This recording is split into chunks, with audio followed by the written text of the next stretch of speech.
Hello friends, இன்னைக்கு மாலையபட்சம் டே 7. இதுக்கு என்ன லஞ்சு, இன்னைக்கு என்ன மெனுங்கிறத நம்ம பார்க்கலாம். நான் இங்கே கிச்சனில் சில ஐட்டம்லாம் இப்போ தான் எடுத்து கொண்டு வந்து வச்சேன். காய்கறிகள்லாம் ஃப்ரிட்ஜிலேருந்து எடுத்து வச்சுருக்கேன். என்ன திருப்பி நம்மளுக்கு கூட சாய்ஸ் ஒன்றும் ஜாஸ்தி கிடையாது. ஒரு 5-6 காய்கறிகள், பூசணிக்காய், கொத்தவரங்காய், காராமணி, வாழைத்தண்டு, இந்த மாதிரி இதெல்லாம் எடுத்து வச்சுருக்கேன். ஸோ இன்னைக்கு என்ன பண்ணணும் அப்படிங்கிறத உங்கள்கிட்ட காமிச்சுன்னு நான் டிஸ்கஸ் பண்ணுறேன். வாங்க பார்க்கலாம்.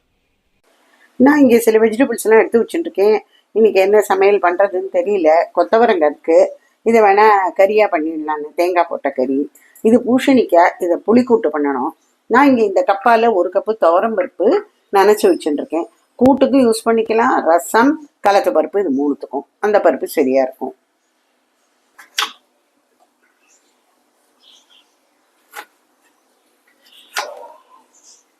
இந்த பூசணிக்காயை இந்த புளிக்கூட்டுக்கு இந்த மாதிரி சின்ன சின்னதாக கட் பண்ணிட்டுருங்க, சின்ன சின்ன க்யூப்ஸ்.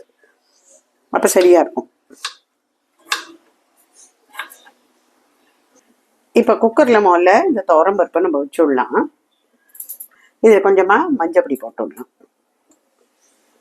மேலே ஒரு தட்டை வச்சு, இல்லை ஜலமெல்லாம் ஊற்ற வேண்டாம், இந்த பூசணிக்காயும் இதில் போட்டுன்னுட்டு அதுலேயும் கொஞ்சமாக மஞ்சப்பொடிப்பும் உப்பும் கொஞ்சமாக போட்டுன்னு விடலாம். பாருங்க, உப்பு. இப்போ இது ஒரு 3 விசிலுக்கு நம்ம வச்சு விடலாம். புளியும் நம்ம நினச்சி ரெடியாக வச்சுக்கலாம். இது வந்து புளிக்கூட்டுக்கு, இது வந்து ரசத்துக்கு, இது போகிறோம்.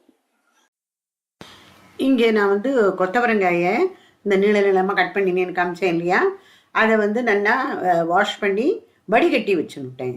இப்போ குக்கரில் நம்ம டைரெக்டாக எப்பவும் பண்ணுவோமே அது போல் பண்ணலாம். குக்கரில் ஒரு 1/2 டீஸ்பூனுக்கு தான் நான் எண்ணெய் விட்டுருக்கேன். இந்த மாதிரி மெத்தடில் பண்ணினா எண்ணெய் ரொம்ப கம்மியாக தான் செலவழியும். அது ஹெல்த்துக்கும் நல்லது. இது ரொம்ப எண்ணெயாக வாரி விடாமல் இதில் குக்கரில் எண்ணெயை விட்டுனுட்டு இப்போ கடுகு போட்டுக்கணும். கடுகு, உளுத்தம்பருப்பு, அப்புறம் மிளகா வத்தல். நான் மிளகா வத்தல் முதல்ல போட்டாலும் சரி, இல்லை அப்புறமாவும் போடுவேன், கடைசியிலையும் போடுவேன். ஏன்னா மிளகா வத்தல் சில டைம் போட்டோன்னா கலர் போய்டுறது. இப்போ இந்த கொத்தவரங்காயை போட்டுட்டு உப்பை போட்டிருக்கேன். அப்புறம் லேசாக கொஞ்சமாக சர்க்கரை போடணும். எனக்கு கொத்தவரங்காயில் கொஞ்சம் துவர்ப்பு இருக்கும் இல்லையா, அந்த டேஸ்ட் அடிக்கிறதுக்கு. அதனால் இதை நல்லா கிளறிட்டு ஒரு 1/4 டம்ளர் போல் ஜலம் விட்டுக்கணும். ஒரு 2-3 டேபிள் ஸ்பூன்னு வச்சுக்கோங்களேன் கணக்குக்கு. அதை போட்டுவிட்டு நான் இங்கே மஞ்சப்பொடி போடலை, குக்கரை மூடி வச்சுட்டேன். இப்போ 2 விசில் கழித்து இந்த விசில் வரிசையை அனுப்பிச்சிடணும். நான் இங்கே வந்து இது பழைய பாத்திரங்கள்லாம் காமிச்சுட்டுருக்கேன். எங்கிட்ட இருக்கிற காது கண்டம், ஈயச்சொம்பு, காது கண்டமே ஒரு 3 சைஸில் இருக்கும். ஒன்றத்தை ரசம் ஊற்றி வைக்கிற மாதிரி, ஒன்றத்தை கறி எடுத்து வைக்கிற மாதிரி, பச்சடி அந்த மாதிரி பண்ணுறதுக்கு. அந்த மாதிரி நான் யூஸ்வலாக இதை நான் யூஸ் பண்ணுறதில்ல, அப்படியே தான் வச்சுருப்பேன். இன்றைக்கான ஒரு நாளைக்கு எடுத்தா ஜாஸ்தி, இன்றைக்கி உங்களுக்கெல்லாம் காமிச்சிக்கிறதுக்காக எடுத்திருக்கேன். இப்போ இதில் 2 விசில் வந்துடுத்து உடனே ப்ரெஷர் எடுத்துடணும். அது அதோடு அப்படியே வைக்கக்கூடாது.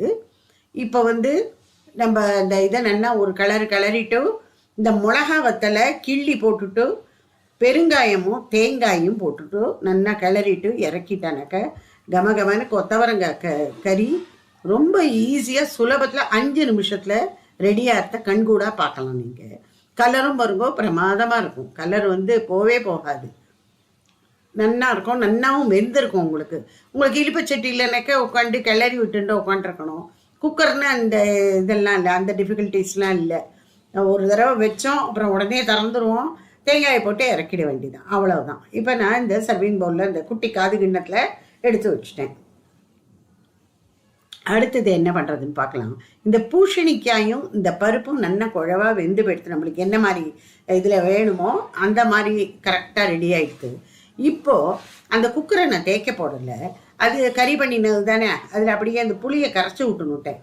ஒரு 1.5-2 டம்ளருக்கு பக்கமாக இந்த புளியை நல்லா கரைச்சி விட்டுனுட்டு அதில் உப்பு, மஞ்சப்பொடி, இது 2 போட்டு சாம்பார் பொடி கொஞ்சமாக போட்டிருக்கேன். அந்த சாம்பார் பொடி ஒரு 1/2 டீஸ்பூனுக்கு பக்கமாக இருந்தால் போருமானது. அதை போட்டுனுட்டு அது ஒரு கொதி வந்ததுக்கு அப்புறமா நம்ம வந்து இந்த பூசணிக்காய் வத்தையில் அதை போட்டுக்கலாம். இதில் வந்து ஏற்கனவே நம்ம பூசணிக்காயில் கொஞ்சம் உப்பு போட்டு வேக விட்டதுனால இந்த புளி இதில் நம்ம கொதிக்க விடுறதே கொஞ்சம் பாதி உப்பு போட்டுக்கணும், அதை அட்ஜஸ்ட் பண்ணிக்கணும் நீங்கள் தான். இப்போ வந்து நல்லா இது 2த்தையும் நல்லா மிக்ஸ் பண்ணிவிட்டு இப்போ இந்த கூட்டுக்கு வந்து நம்ம அரைச்சி விடுறதில்ல, எல்லாம் வறுத்து தான் விட போகிறோம். இந்த கூட்டை இந்த புளிக்கூட்டுக்கு அது இந்த டைப்பில் தான் பண்ணுவாள். இதுக்கு குழம்பு விடம் இருந்தால் போடலாம், அதை ஆற்றில் பண்ணினதாக இருந்தால் ரொம்ப ரொம்ப நல்லா இருக்கும். நான் இங்கே மற்றதெல்லாம் தான் போட போகிறேன், குழம்பு விடம் போடலை. என்கிட்ட இருக்குது, ஆனால் நான் போடலை, என்ன ஸ்டோர் பாட். இப்போ வந்து கடுகு, உளுத்தம்பருப்பு, கடலைப்பருப்பு, கருவேப்பிலை, பெருங்காயம், மிளகா வத்தல், பச்சை மிளகா எல்லாம் போடலாம். அதுக்கு முன்னாடி நல்லா குழவா வேக விட்ட இந்த துவரம்பருப்பை போட்டுடணும். இப்போ ஒரு இலுப்பச்சட்டியில் ஒரு டேபிள் ஸ்பூன் போல் எண்ணெய் வச்சுன்னுட்டு கடுகு, அது எண்ணெய் காஞ்சப்புறமா கடுகு போட்டுக்கணும். கடுகு வெடிச்சதுக்கு அப்புறமா இந்த கடலைப்பருப்பு, உளுத்தம்பருப்பு, இந்த சாமான்லாம் சொன்னேன் இல்லையா, இதெல்லாம் போட்டுன்றணும். கருவேப்பிலை, பச்சை மிளகா, வத்த மிளகா உங்கள் காரத்துக்கு தகுந்த மாதிரி போட்டுக்கோங்க. நான் இது ரெண்டுத்துலேயுமே ஒன்று தான் போட்டுருக்கேன். உங்களுக்கு காரம் கொஞ்சம் விறுவிறுப்பாக இருக்கணும்னாக்க இன்னும் கொஞ்சம் 1-2 எக்ஸ்ட்ராவாக போட்டுக்கலாம். இது கொஞ்சம் லேசாக அப்படி செவந்ததுக்கு அப்புறமா நம்ம வந்து இதில் தேங்காயை போட்டுடணும். தேங்காய் போட்டு ரொம்ப செவக்கெல்லாம் இருக்க வேண்டாம், கொஞ்சம் நிதானமாக வறுத்தா போதும். பெருங்காயம் போட்டுக்கணும். இந்த தேங்காயும் வந்து ரொம்ப நிறைய போடணுங்கிற அவசியம் எல்லாம் இல்லை, ஒரு 2-3 டேபிள் ஸ்பூன் போட்டுட்டாலே போதும். நிறையா அதுவே நல்லா இருக்கும், பார்க்க இது டேஸ்ட் நல்லா இருக்கும். இப்போ இது நல்லா வறுபட்ட உடனேயும் இதை இந்த கூட்டில் போட்டுடணும். போட்டுவிட்டு ரொம்ப அது சேர்ந்தா மாதிரி கூட்டு இருக்கணும் இல்லையா. கலத்தில் போடுறதே ஒரு பக்கம் புளி ஜலம் ஓடி ஒரு பக்கம் தான் இருந்து அந்த மாதிரி இருக்கக்கூடாது. அதனால அதில் கொஞ்சம் அரிசி மாவை கலந்து போட்டுடணும். அரிசி மாவை கொஞ்சம் 1 ஸ்பூன் கரைச்சி அதில் விட்டுவிட்டு இறக்கினோன்னா, ஒரு கொதி விட்டு இறக்கினோன்னா கரெக்டு கன்சிஸ்டன்சியில் கூட்டு இருக்கும். இந்த பாருங்க, இந்த அரிசி மாவு ஒரே 1 ஸ்பூன் தான் நான் போட்டிருக்கேன். கொஞ்சமாக ஜலத்தில் போட்டு அதை கரைச்சிவிட்டு அதை ஒரு கொதி விட்டு இறக்கணும், இல்லைன்னா பச்சை வாசனை வரும். இப்போது அடுத்த காதுகிண்ணத்தில் போட்டிருக்கேன். ஆனால் இது ரொம்ப கீழே தான் அப்படி கிணறுல ஜலம் பார்க்குற மாதிரி பார்க்கணும்னு நினைக்கிறேன். ஏன்னா இந்த காதுகிண்ணம் சைஸ் வந்து பெருசு. இது நான் கூட்டு அளவாக கொஞ்சம் தானே பண்ணியிருக்கேன், ஸோ எட்டி பார்க்கணும். இப்போ மைசூர் ரசம் பண்ணலாம். அதுக்கு முதல்ல வறுத்துக்கணும். இந்த தனியா, அப்புறம் துவரம்பருப்பு. இது துவரம்பருப்பு தான் போட்டால் தான் வாசனையாக இருக்கும். கடலைப்பருப்பு ரொம்ப கொஞ்சம் போட்டுக்கணும். இது ரெண்டும் ஒரு ஸ்பூன்னா அது 1/4 ஸ்பூன் போட்டுட்டா போகிறோம். நான் இங்கே ஒரு பெடகை மிர்ச்சி வச்சுருக்கேன், ஒரு குண்டூர் சில்லி வச்சுட்டுருக்கேன். மிளகு, சீரகம் வந்து இறக்கும் போது ஒரு பரட்டி இறக்கினா போகிறோம், சீரகத்தெல்லாம் வறுத்துக்க வேண்டாம். அப்புறம் தேங்காய் வச்சுக்கணும், தேங்காயும் போட்டு அரைக்கணும். இதில் வந்து இந்த மைசூர் ரசத்துக்கு வாசனையே இந்த ஃப்ரெஷ் இந்த கிரவுண்டட் மசாலாஸ் தான். நம்ம அப்போக்கிப்போ அரைச்சி போடுறது வாசனை வந்து இது தனியாக இருக்கும். இது கொஞ்சம் செவக்க நம்ம வறுத்துன்றணும். அப்புறம் நான் இங்கே வந்து ரசம் இப்போ குவான்டிட்டி குறைச்சல் தானே, அதனால் நான் 1 டேபிள் ஸ்பூன் இது போட்டுருக்கேன். தேங்காய் நிறையாவும் போட்டுக்கலாம், நல்லா இருக்கும் இது. அப்புறம் சீரகத்தை போட்டு ஒரு பரட்டி இறக்கிட்டேன்.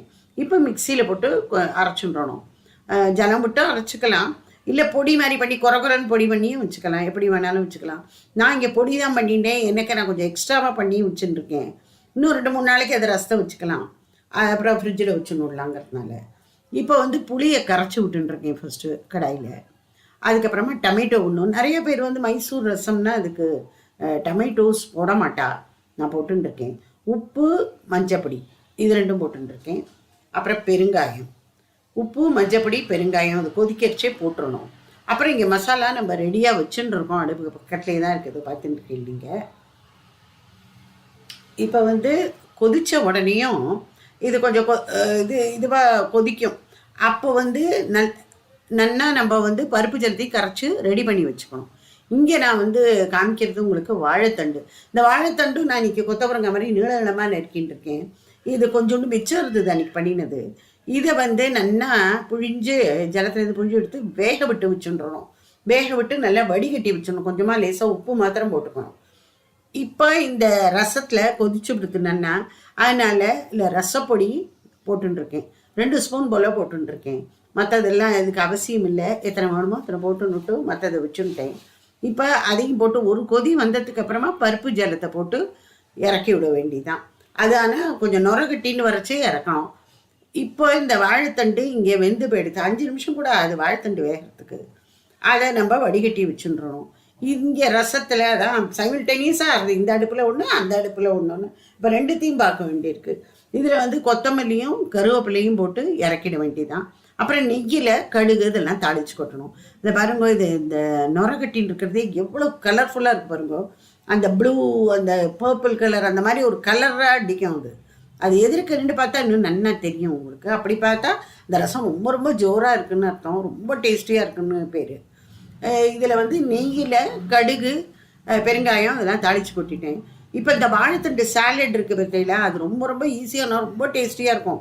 அதுலேயும் இந்த கடுகு மிளகா பெருங்காயம் இதெல்லாம் மிளகா இதெல்லாம் தாளித்து கொட்டிட்டு உப்பை போட்டு பெசரிட்டு கொஞ்சமாக அதில் எலுமிச்சம்பழம் ஜூஸ் லைம் ஜூஸ் கொஞ்சம் போட்டு தேங்காயும் போட்டு பரட்டி வச்சிடணும். அவ்வளோ டேஸ்டியாக இருக்கும். யூஸ்வலாக வந்து எல்லோரும் தயிர் பச்சடி நம்ம பண்ணுவோம் தான், இது தயிர்லாம் ஊற்றாமல் வெறும் கோசமல்லி மாதிரி பண்ணி பாருங்கோ, அவ்வளோ நன்னா இருக்கும். இந்த இது உடம்புக்கு ரொம்பவே நல்லது. இது நான் சொல்லி தான் உங்களுக்கெல்லாம் தெரியணுங்கிற அவசியம் கிடையாது, நன்னா இருக்கும் அது.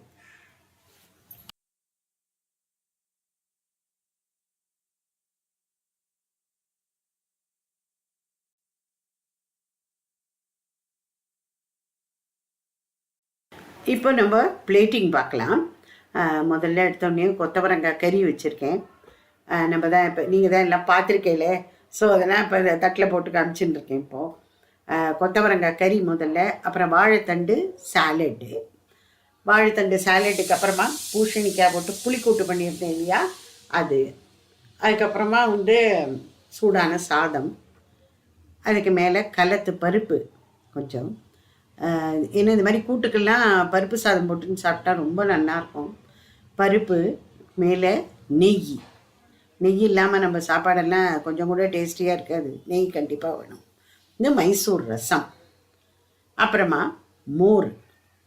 ஸோ இதான் இன்னித்து லஞ்சு. ஸோ நாளைக்கு பார்க்கலாம். பாய்.